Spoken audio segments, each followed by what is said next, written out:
qui m'intéresse surtout, c'est la nouvelle que je vais faire. Je crois que, bon, maintenant le recul, ce qui m'a vraiment le plus, vu ils avaient commencé par la rétrospective à Braine-l'Alleud, c'est qu'il y a des trucs que j'ai fait il y a 50 ans. Ben, bon, quand tu peins, tu commences pas à te dire, tu t'imagines pas qu'on regardera encore éventuellement, ou bien que tu auras la possibilité de remonter ta toile 50 ans après, quoi, qu'elle ait été peinte. En même temps, tu as une forme de recul, c'est-à-dire, en plus, la plupart des toiles, je ne les avais plus vues depuis mon aménagement dans cette maison. Et ce que j'ai regretté, c'est que j'en ai détruit pas mal de cette période-là, parce que bon, ça prenait beaucoup de place, et tu fais ça à chaud, et tu n'as, contrairement à certains, je ne peins pas pour dans 1000 ans, quoi. Donc, inévitablement, tu dis, bon, bon, ça ne sert pas. Bon. Et quelquefois, tu agis avec peu de discernement au moment où tu le fais, c'est très affectif. Ça, c'est la première chose, de 50 ans après se revoir, et alors de me dire, là c'est un peu prétentieux, ça n'a pas trop mal vieilli. Et quelque part, même je me suis rendu compte d'une chose, c'est que très rapidement, je suis intéressé à travers ma plasticité par une forme de sociologie. Et ça, c'est ce qui fera un peu, parce que j'ai subi des influences, ma spécificité par rapport au groupe Montois. Et je me souviens d'ailleurs que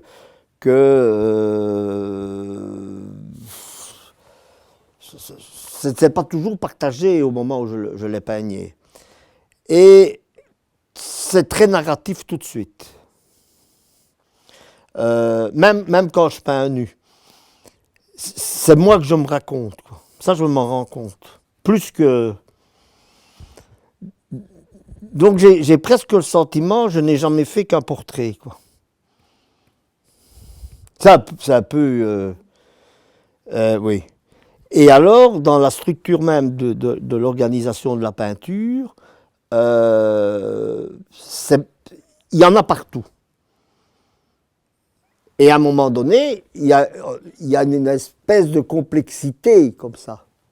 À ce moment-là, c'est jeté, je peignais directement. Mais déjà à ce moment-là, si tu prends un morceau, que tu l'agrandis, ça devient une autre vie. Mais il y a ce besoin, et j'en redis. Et ça, très rapidement. Ça, je ne m'en rendais pas compte. C'est en les revoyant à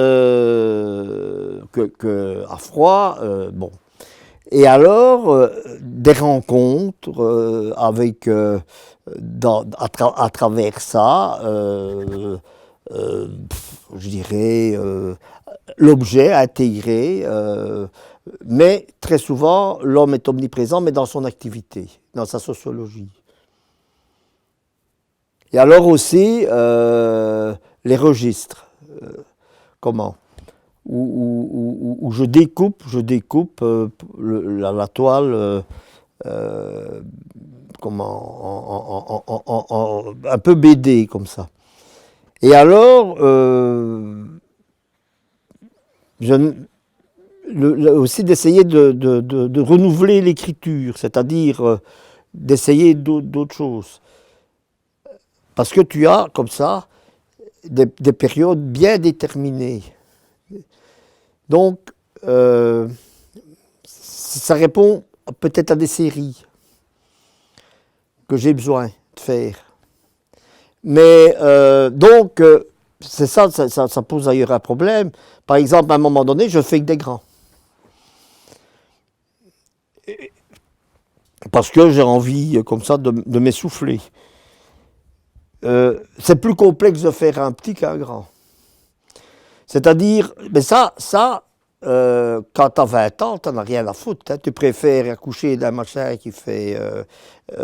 parce que ça prend de la place. Et puis, tu as la relation que tu peux avoir avec le travail. Mais ce qu'il faut, c'est quand... Et là, là les moyens actuels te le permettent, c'est justement qu'on résume les choses, qu'on les rétrécit et qu'on voit leur vie intérieure, quoi. Et ça, cette musicalité-là, c'est elle qui fait la peinture. On peut l'appeler écriture, on l'appelle comme on veut. Et ça, elle t'appartient. Elle t'appartient, c'est quelque chose, c'est presque, je dirais, ça passe aussi par l'esprit, hein, mais un peu comme le rapport du bébé avec sa première crotte, quoi. Oui. Il y a quelque chose qui t'appartient vraiment. Et alors, avec vraiment des ruptures très fortes, hein, à certains moments où j'abandonne tout ce que j'ai aimé à un moment donné techniquement pour essayer d'aller vers autre chose. Et puis là, c'est l'histoire qui est au bout du compte, parce que je voyais quand j'étais à l'école, il y a la chance que quand tu exposes dans une école, c'est que le public est très varié et à la fois par les âges et tout. C'était les réflexions des enfants qui croyaient que j'étais tout jeune. Et ça me faisait... Parce que j'entendais les commentaires, ils ne savaient pas... Oui, parce que ça fait 12 ans que j'ai quitté l'école, je vais encore temps. C'est pas ça, mais disons en tant que directeur, donc la population, la plupart de la population qui est actuellement dans l'école ne m'a pas connu quand j'y travaillais, quoi. Donc les gens s'expriment librement, comme ça. Et ça m'a interpellé aussi. De se dire, quelque part, dans la couleur notamment, et ça c'est le fait de travailler très haut en couleur aussi, et là, je dirais, la société s'est colorisée terriblement. Donc, on a une relation à la couleur qui est tout à fait différente qu'avant. Et en même temps aussi, le côté très narratif, de par les moyens de communication, de par le rôle de la BD, de plein de choses, font que c'est rentré dans une forme de classicisme. Hein. Mais en même temps, tu as des trucs que quand je revois, que je faisais aussi, qui était pour moi une forme de morceau de bravoure, quoi.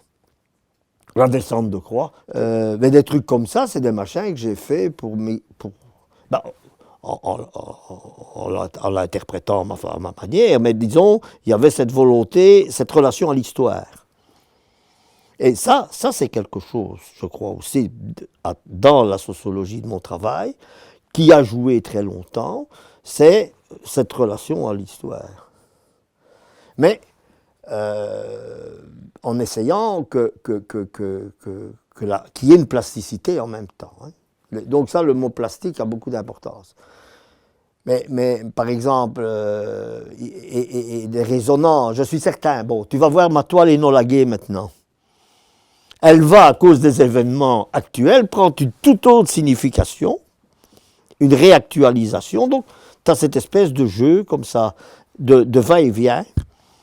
Et alors là, les miracles, mais ça je n'en suis pas un, je vous rassure tout de suite.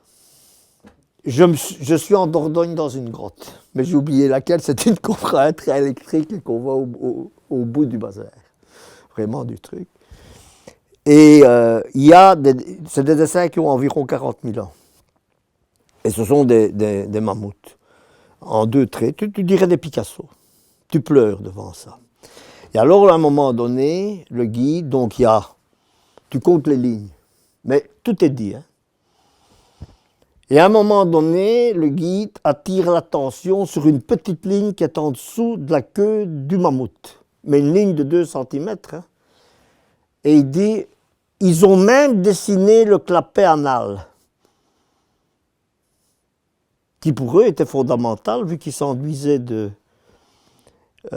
c'était des sapiens, ils s'enduisaient de bouse pour brouiller. Bon. Donc, inévitablement, mais là ça c'est l'œil du spécialiste qui a fait de la zoologie et qui sait que c'est, et qui te ramène à une toute autre histoire, mais en même temps, par rapport à un détail invraisemblable, c'est que dans le fond d'une grotte, il y a 40 000 ans, un type avec une petite ligne dessinait le cul d'un mammouth, quoi.